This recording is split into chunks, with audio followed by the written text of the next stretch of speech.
तो पिछले क्लास में जो हम लोग पढ़े थे equation of uniformly accelerated motion by graphical method से पढ़े थे। उसमें दो इक्वेशन को प्रूव किए थे, एक v equal to u plus a t, दूसरा s equal to u t plus half a t square. ये हम लोग पढ़े थे। तो पिछले दिनों के पढ़ाई को आगे बढ़ाते हुए आज हम लोग प्रूव करेंगे तीसरा equation of motion v square equal to u square plus 2as। पढ़ चुके हैं, प्रूफ दो को कर चुके हैं, v equal to u plus a t, s equal to u t plus half a t square. Figure तो बनाया गया है, लेकिन समझाने के ख्याल से फिर से हम एक बार फिगर आपको बना देते हैं, क्योंकि फिर से आपको समझना है, इसीलिए हम फिगर बना देते हैं। तो इसमें ध्यान दे देना है। ये फिगर है आपका, ये फिगर है, वो हो गया ए,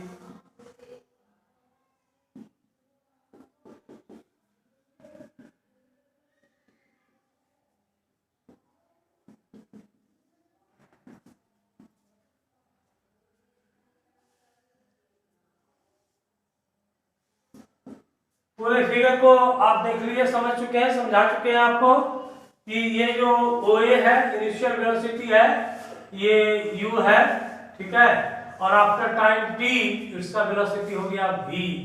तो आपका ये बराबर a बराबर v है और OA बराबर DC बराबर U है। इस चीज को आपको, चूंकि तीसरा इक्वेशन ऑफ मोशन को प्रूव करना है, तो हमको इन सभी बातों को बताना जरूरी है। उसके बाद भी एक और भी बात हम लोग के सामने आती है जो हम पिछले ही प्रूफ कर चुके हैं, तो फिर आगे आपको हम इसके संदर्भ में बताएंगे।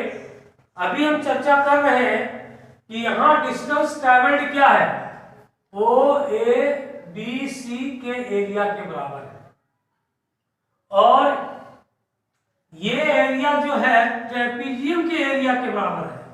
तो डिस्टेंस ट्रैवल्ड इक्वल टू हो जाएगा area of the trapezium OABC। ये हो गया, ये आप देख लीजिए। तो इसमें हम लोग जानते हैं distance travelled equal to s हो गया, और area of trapezium equal to होता है sum of the parallel sides into height. तो sum of the parallel sides क्या हो गया, एक पैरेलल साइड्स क्या हो गया, OA हो गया, ये देखना होगा आपको।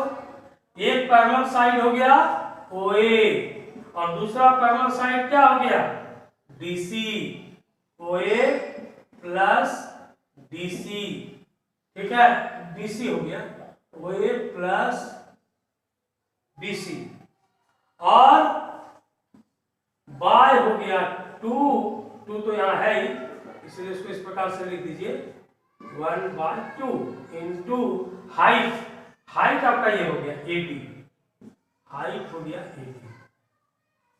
अब इसको अगर आप प्रूफ कीजिएगा तो s बराबर क्या हो गया, OA का क्या हो गया U, और BC का क्या हो गया V इंटू T/2। ये हो गया क्वेश्चन नंबर 1। We know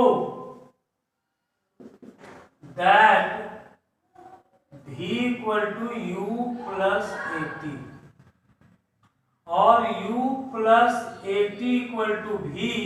तो 80 इक्वल टू हो गया V माइनस U, तो T इक्वल टू हो गया V minus U by A। ये आप देखें, इस वैल्यू को हम इक्वेशन 1 में पुट कर देंगे। तो देखिए हम लोग लिखते हैं पुटिंग द वैल्यू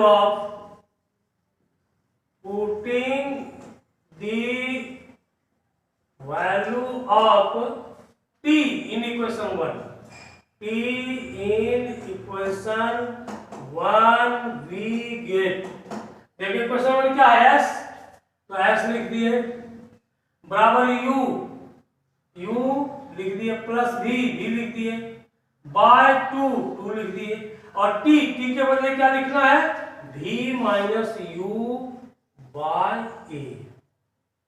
अब आप देख लीजिए क्या हो गया, सो इक्वल टू हो गया v माइनस यू बाय ए। ये आप देखें, इस वैल्यू को हम इक्वेशन 1 में पुट कर देंगे। तो देखिए हम लोग लिखते हैं पुटिंग द वैल्यू ऑफ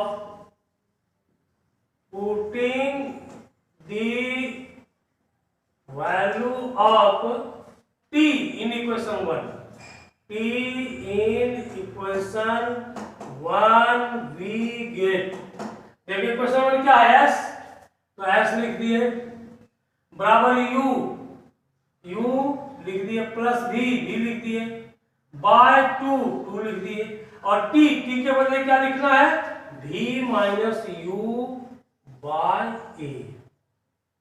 अब आप देख लीजिए क्या हो गया, सो s बराबर हो गया a plus b into a minus b. तो क्या होता है a plus b into a minus b बराबर क्या हो जाएगा a square minus b square. तो ये हो गया v square minus u square by हो गया 2a, क्रॉस मल्टीप्लाई कीजिएगा तो क्या हो जाएगा v square minus u square equal to 2as, v square equal to क्या हो जाएगा u स्क्वायर प्लस 2as।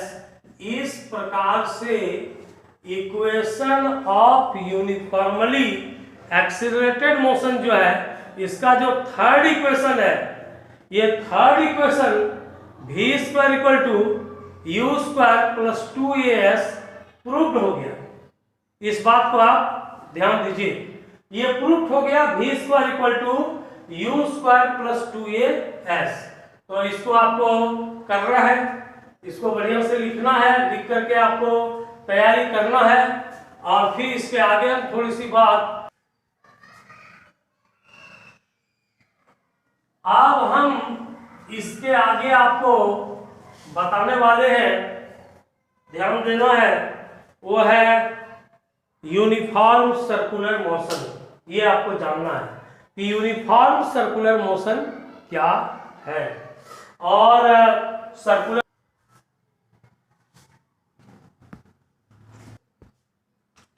तो इसमें हम लोग चर्चा कर ही रहे हैं कि आगे एक टॉपिक जो बाकी है हम लोगों का वो है uniform circular motion.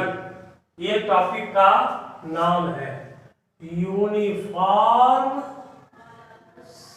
Circular motion. ठीक है, ये जानना है हमको। तो यूनिफॉर्म सर्कुलर मोशन जानने के लिए कुछ मोशन के संबंध में बातें हम लोग जान चुके हैं। अब मान लिया जाए कि कोई एक लाइन में अगर वो मोशन कर रहा है, इस मोशन को हम लोग बोलते हैं लीनियर मोशन। मान लिया मोशन 3 साइड्स में हो रहा है, इस प्रकार से एक ट्रायंगल जैसा पाथ बना है और ट्रायंगल जैसे पाथ में मोशन अगर हो रहा है तो उस मोशन को हम कहेंगे ट्रायंगुलर मोशन। इसको बोलेंगे ट्रायंगुलर मोशन, ये आप जान लीजिए।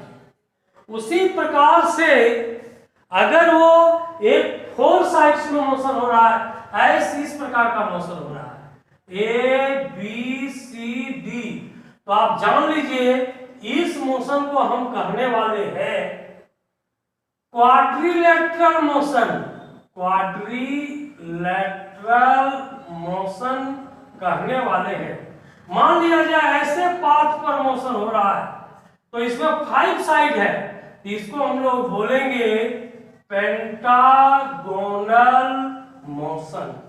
ध्यान दीजिए, इसमें है कि लीनियर मोशन में एक स्ट्रेट लाइन में मूव करता ऑब्जेक्ट और उसका वेलोसिटी तो रहता ही है वही, तो इसको हम लोग लीनियर मोशन या रेक्टिलिनियर मोशन कहते हैं।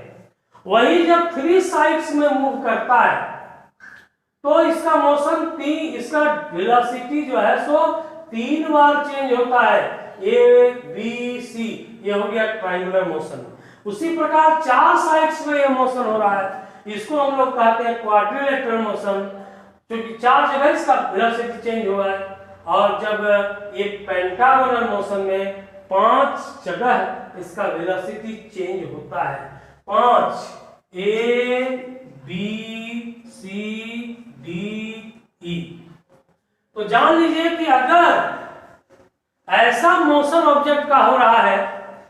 प्रकार का ऑब्जेक्ट का मोशन हो रहा है कि पॉइंट में उसका डायरेक्शन बदल रहा है, वेलोसिटी चेंज हो रहा है पॉइंट में।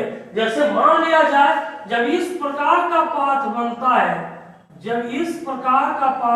है तो इस प्रकार के पाथ में क्या होता है कि प्रत्येक पॉइंट में इसका क्या है, वेलोसिटी चेंज होता है, each and every point during the path.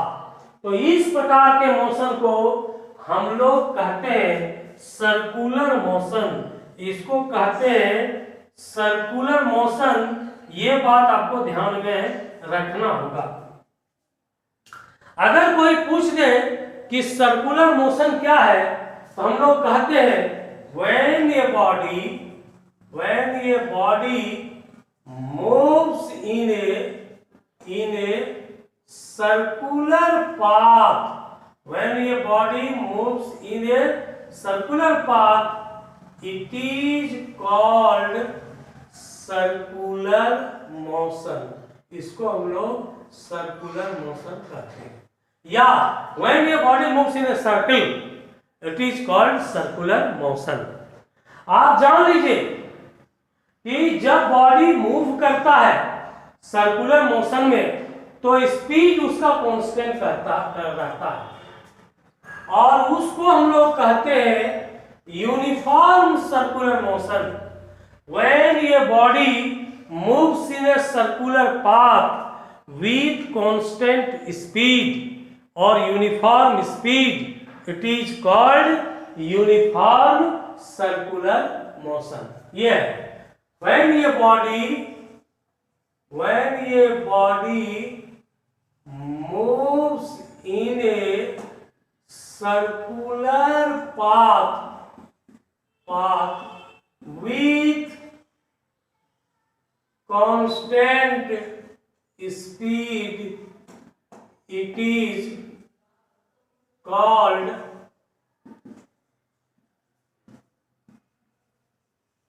Uniform circular motion.